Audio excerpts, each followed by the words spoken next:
कोई खास है, हर कोई खास है। एक पत्थरों की दुकान पर बहुत से पत्थर रखे हुए थे, पर एक पत्थर अलग था, बिल्कुल उसको दुकान से बाहर रखा गया था। तो वहीं से दुकान के पास से एक मूर्तिकार गुजरता है। तो वह यह देखता है कि सारे पत्थरों को बहुत सजा कर रखा गया है, लेकिन एक पत्थर को बिल्कुल अलग से रखा गया है। वो पूछ लेता है पत्थर वाले से कि भैया आपने इस पत्थर को अलग क्यों रखा, बाकियों को सजाकर। तब पत्थर बेचने वाला ये कहता है, आपको इस पे इतना ही तरस आ रहा है या आपको इतना दिलचस्पी ले रहे हैं आप इस पत्थर पे, तो आप इस पत्थर को ले जाइए। यह पत्थर मेरे पास पिछले 10 साल से है, इसे कोई नहीं देखता, ना ही इसमें कोई दिलचस्पी लेता है। आप इसे ले जाइए, वो भी बिल्कुल मुफ्त में, और आप कहें तो मैं इसे आपके घर तक भी इसे मुफ्त में पहुंचा देता हूँ। फिर हुआ क्या, यही हुआ। मूर्तिकार जो था वो उस पत्थर को लेकर चला गया। ठीक है, अब उसके कुछ सालों बाद, 1 से 2 सालों बाद, मूर्तिकार पत्थर वाले को बुलाता है, निमंत्रण देकर अपने घर पर बुलाता है। अब वहां पर तो भाई भव्य मूर्ति यशोदा मैया और कृष्ण जी की, वो भव्य मूर्ति को देखकर जो पत्थर वाला था वो बहुत ही अचंभव से देखता है। कहते हैं ना, बिल्कुल आश्चर्यचकित हो जाना। बिल्कुल वो सडनली देखता है, वाह ये क्या चीज, मानो कि सचमुच माँ यशोदा कृष्ण जी साक्षात दर्शन दे रहे हो।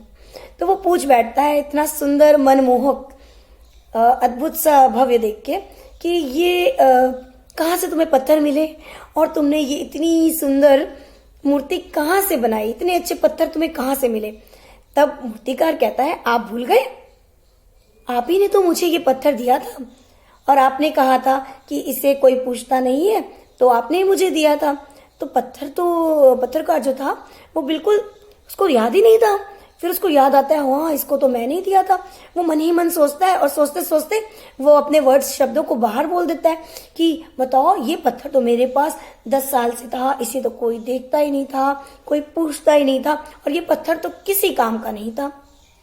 तो ऐसा जब करता है, मूर्तिकार ने कहा, पता नहीं, मैं जब इस पत्थर के पास से निकल रहा था, ईश्वर मुझे खुद आवाज दे रहे थे, इस पत्थर को ले जाओ और मुझे इस पत्थर के अंदर से मुक्त करो। यह कहानी एक पत्थर मूर्ति या मूर्तिकार की नहीं है। यह कहानी एक पत्थर मूर्ति या मूर्तिकार की नहीं है, बल्कि उस हर एक इंसान की है जिसे हम समझ लेते हैं यह किसी लायक नहीं है, जिसे हम कह देते हैं ये तो किसी लायक ही नहीं है, बल्कि ये जानते हैं कि ऐसा कोई भी इंसान नहीं है इस दुनिया में जो किसी लायक ना हो। हर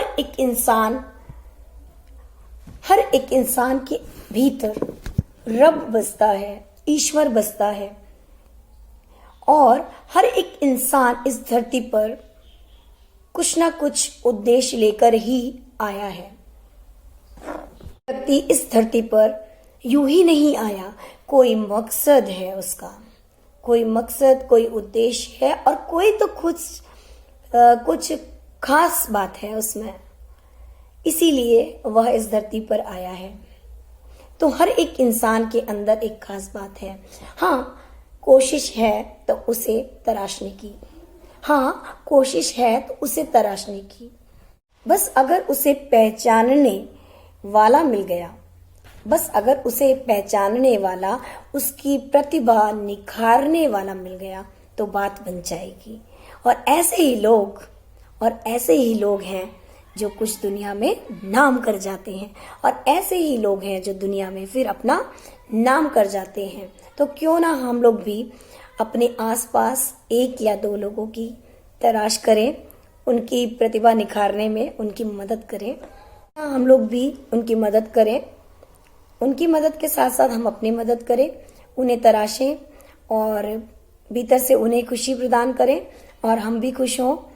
सो हर एक का कोई ना कोई मकसद है, कोई ना कोई उद्देश्य है, और कोई ना कोई उनमें एक खास बात है, तभी वह इस धरती पर है।